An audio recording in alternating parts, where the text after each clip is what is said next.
અમે અહીંયા બહેનો બધા લોધિકા તાલુકામાંથી હેલ્પર અને વર્કરો બધા જ બહેનો આજે ત્રીજા દિવસની હડતાલમાં અમે જોડાઈને અહીંયા આવ્યા છીએ। અમારી માંગ એટલી જ છે કે લઘુત્તમ વેતનમાં અમારો સમાવેશ કરે। જે હાઈકોર્ટે ચુકાદો આપેલો છે કે વર્કર અને હેલ્પરનો પગાર વધારો જે 25માં આપેલો છે છતાં અમને હજી મળેલો નથી અને અમારા મસાલા બિલો એ વધારવાની જરૂર છે। તો બહેનો આટલા જ પગારમાં ક્યાંથી બધું પૂરું કરે? જ્યારે અમે સરકારને રજૂઆત કરી છે ત્યારે સરકારે અમારું કંઈ પણ સાંભળ્યું નથી। એટલે હવે અમે વધારે ઉગ્ર આંદોલન તરફ જઈશું અને જ્યારે તમે કાંઈ કાર્યક્રમ હોય કામ હોય તો અમારા આંગણવાડી વર્કરો સિવાય કોઈ કાંઈ કરી જ શકતું નથી। ઘર ઘર સુધી અમે બધી યોજનાઓ પહોંચાડીએ છીએ।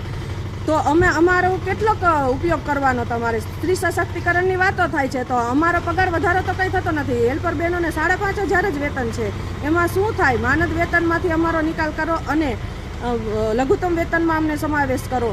2018 પછી નથી કેન્દ્ર સરકારનો પગાર વધારો, 2022 પછી નથી રાજ્ય સરકારનો વધારો। તો અમે ક્યાં સુધી આમનામ આંદોલન કરીને તમારી પાસે માંગણીઓ કરશું? બસ એ જ।